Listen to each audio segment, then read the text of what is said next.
할렐루야. 주님의 이름으로 평안을 전합니다. 오늘 하나님께서 우리에게 주시는 말씀은 사도행전 7장 17절에서 50절까지 말씀입니다. 하나님이 아브라함에게 약속하신 때가 가까움에 이스라엘 백성이 애굽에서 번성하여 많아졌더니 요셉을 알지 못하는 새 임금이 애굽 왕위에 오르매 그가 우리 족속에게 교활한 방법을 써서 조상들을 괴롭게 하여 그 어린 아이들을 내버려 살지 못하게 하려 할세. 그때에 모세가 났는데 하나님 보시기에 아름다운지라 그의 아버지의 집에서 석 달 동안 길리더니 버려진 후에 바로의 딸이 그를 데려다가 자기 아들로 기르매 모세가 애굽 사람의 모든 지혜를 배워 그의 말과 하는 일들이 능하더라.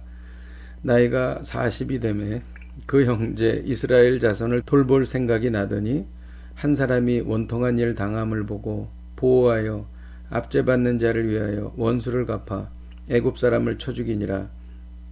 그는 그의 형제들이 하나님께서 자기의 손을 통하여 구원해 주시는 것을 깨달으리라고 생각하였으나 그들이 깨닫지 못하였더라. 이튿날 이스라엘 사람끼리 싸울 때에 모세가 와서 화해시키려 하여 이르되 너희는 형제인데 어찌 서로 해치고자 하느냐 하니 그 동물을 해치는 사람이 모세를 밀어뜨려 이르되 누가 너를 관리와 재판장으로 우리 위에 세웠느냐. 내가 어제는 애굽 사람을 죽인과 같이 또 나를 죽이려느냐 하니 모세가 이 말 때문에 도주하여 미디안 땅에서 나그네 되어 거기서 아들을 둘을 낳으니라. 40년이 참에 천사가 시내산 광야 가시나무 떨기 불꽃 가운데서 그에게 보이거늘 모세가 그 광경을 보고 놀랍게 여겨 알아보려고 가까이 가니 주의 소리가 있어 나는 내 조상의 하나님 즉 아브라함과 이삭과 야곱의 하나님이라 하신대 모세가 무서워 감히 바라보지 못하더라. 주께서 이르시되 내 발에 신을 벗으라. 내가 서 있는 곳은 거룩한 땅이니라. 내 백성이 애굽에서 괴로움을 내가 확실히 보고 그 탄식하는 소리를 듣고 그들을 구원하려고 내려왔노니 이제 내가 너를 애굽으로 보내리라 하시니라. 그들의 말에 누가 너를 관리와 재판장으로 세웠느냐 하며 거절한 그 모세를 하나님은 가시나무 떨기 가운데서 보이던 천사의 손으로 관리와 속량하던 자로서 보내셨으니 이 사람이 백성을 인도하여 나오게 하고 애굽과 홍해와 광야에서 40년간 기사와 표적을 행하였느니라. 이스라엘 자손에 대하여 하나님이 너희 형제 가운데서 나와 같은 선지자를 세우리라 하던 자가 곧 이 모세라. 시내산에서 말하던 그 천사와 우리 조상들과 함께 광야 교회에 있었고 또 살아있는 말씀을 받아 우리에게 주던 자가 이 사람이라.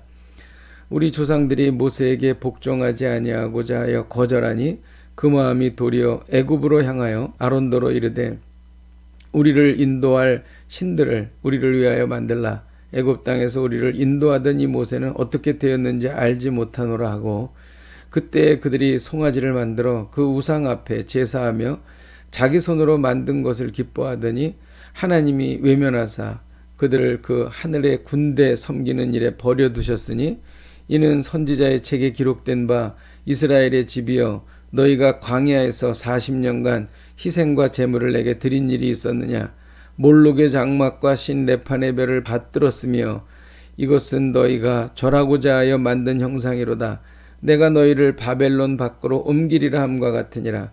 광야에서 우리 조상들에게 증거의 장막이 있었으니 이것은 모세에게 말씀하신 이가 명하사 그가 본 그 양식대로 만들게 하신 것이라. 우리 조상들이 그것을 받아 하나님이 그들 앞에서 쫓아내신 이방인의 땅을 점령할 때에 여호수아와 함께 가지고 들어가서 다윗 때까지 이르니라. 다윗이 하나님 앞에서 은혜를 받아 야곱의 집을 위하여 하나님의 처소를 준비하게 하여 달라고 하더니 솔로몬이 그를 위하여 집을 지었느니라. 그러나 지극히 높으신 이는 손으로 지은 곳에 계시지 아니하시나니 선지자가 말한 바 주께서 이르시되 하늘은 나의 보좌여 땅은 나의 발등상이니 너희가 나를 위하여 무슨 집을 짓겠으며 나의 안식할 처소가 어디냐. 이 모든 것이 다 내 손으로 지은 것이 아니냐 함과 같으니라. 아멘. 스데반은 자신을 고발한 사람들에게 복음을 변증했습니다. 이스라엘 역사 속에 나타난 위대하신 하나님을 증거한 것입니다. 하나님은 애굽에서 종살이하는 이스라엘을 위해 모세를 세우셨습니다. 애굽의 이스라엘의 남아 말살 정책에도 불구하고 모세는 태어났습니다. 모세는 애굽의 공주 손에서 자랐습니다. 모세는 왕궁에서 온갖 부귀영광을 누렸으나 40세에 자신의 민족을 구원할 생각을 하게 되었습니다.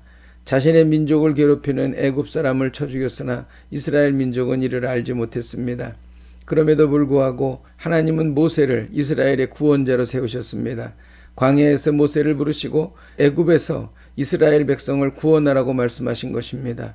이스라엘 백성이 모세에게 누가 너를 관리와 재판장으로 세웠느냐라고 거절한 모세를 구원자로 세우신 것입니다. 모세는 애굽에서 나온 이스라엘 민족을 광야로 인도했습니다. 모세가 십계명을 받으러 시내산에 갔습니다. 이스라엘 백성은 그 사이를 못 참고 금송아지를 만들어 우상 숭배에 빠졌습니다. 그럼에도 불구하고 하나님은 성막을 만들게 하셔서 그들과 함께 거하셨습니다. 이 성막은 솔로몬이 성전을 만들기 전까지 이스라엘 민족 가운데 있었습니다.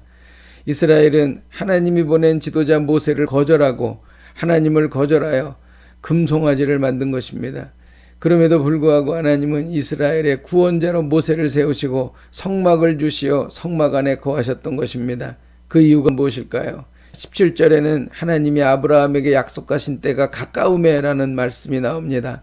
약속하신 때가 가까이 오자 하나님께서는 이스라엘 민족을 번성하게 하셨다는 것입니다. 하나님께서 이스라엘을 구원하시겠다고 약속하신 것을 말하는 것입니다. 하나님의 약속 때문에 이스라엘 백성이 구원받은 것입니다. 하나님의 약속은 인간의 나약함과 죄악을 초월합니다. 그래서 죄 많은 인생이 예수 그리스도를 통해 구원받은 것입니다. 오늘 말씀을 통해 배우는 것은 하나님의 약속이 있기에 우리의 연약함에도 불구하고 반드시 승리한다는 것입니다. 우리는 하나님의 백성입니다. 하나님의 이 약속은 지금도 유효합니다. 물론 죄로 인한 대가를 치러야 합니다. 죄로 인한 고통을 치러야 합니다. 그러나 대가와 고통이 따르긴 해도 결국 하나님은 우리를 구원하시고 승리를 주십니다. 왜냐하면 하나님의 언약이 있기 때문입니다. 이것이 바로 놀라운 하나님의 약속인 것입니다. 이 모든 것이 어디로부터 왔습니까? 예수 그리스도의 십자가로부터 온 것입니다. 예수님이 계시기에 우리는 반드시 승리합니다. 기도하겠습니다. 하나님 아버지, 하나님의 약속이 있기에 우리가 연약해도 우리의 죄악에도 불구하고 반드시 승리함을 믿습니다. 이 놀라운 일이 오늘도 일어나게 하여 주시옵소서. 예수님의 이름으로 기도하였습니다. 아멘. 할렐루야. 오늘도 이 말씀 붙잡고 승리하십시오.